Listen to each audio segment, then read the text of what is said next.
Salut à tous! Aujourd'hui, Major Bac te propose dans cette vidéo un petit zoom sur les chiffres Parcoursup édition 2018-2019.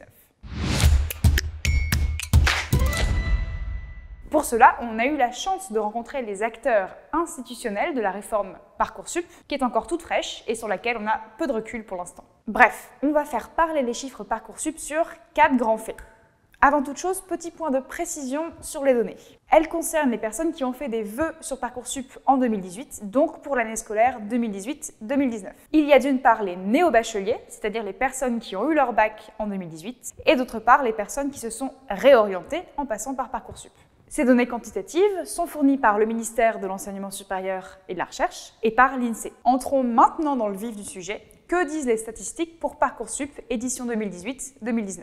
Premier fait, il y a une surreprésentation des bacheliers voie générale chez les étudiants de licence. Sur plus de 675 000 néo-bacheliers en 2018, plus de 500 000 ont rejoint une licence à l'université. Et parmi eux, un peu plus de 80% ont un bac général, contre 14% pour un bac technologique et seulement 5% un bac professionnel. Pourquoi alors peut-on dire qu'il y a une surreprésentation des étudiants titulaires d'un bac général en licence ? Eh bien tout simplement parce que les bacheliers généraux ne représentent qu'à peu près 50% de la totalité des bacheliers en 2018, mais ils sont plus de 80% en licence à l'université. Et d'ailleurs, cette tendance s'observe depuis plusieurs années. La part des étudiants qui ont eu un bac général augmente petit à petit et les bacs technologiques diminuent. Alors bien sûr, ça dépend du domaine de la licence choisie. Par exemple, les bacs professionnels sont majoritaires en STAPS, où ils sont plus de 85%. Mais ils sont presque absents des formations en sciences sociales et en sciences humaines. Deuxième fait, la diversité sociale varie fortement d'une filière à l'autre. Sur Parcoursup 2018-2019,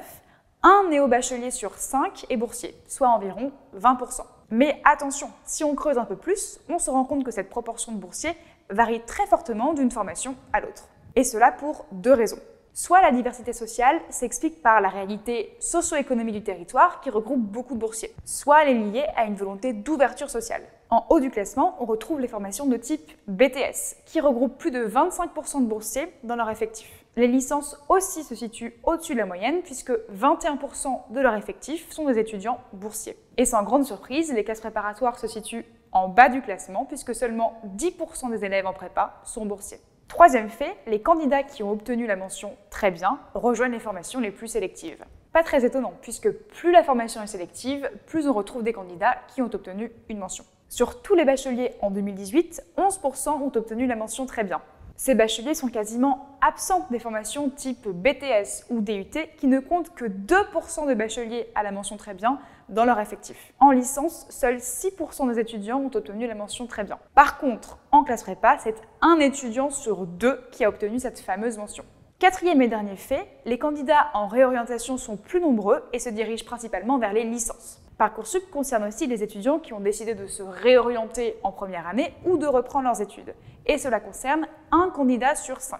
15% des inscrits en première année ont tenté une réorientation contre seulement 11% l'année d'avant. Sur ce point, la réforme Parcoursup qui visait à accompagner les étudiants décrocheurs semble porter ses fruits. Reste à voir si la tendance se confirme dans le temps ou pas. Ces candidats en réorientation demandent en général des BTS et des licences. Ce qui est intéressant de souligner, c'est qu'en général, les BTS favorisent les néo-bacheliers et les licences favorisent les candidats en réorientation, toute proportion comparée bien entendu. C'est tout pour cette vidéo, n'hésite pas à consulter le reste de notre chaîne pour peaufiner ton parcours et ton orientation.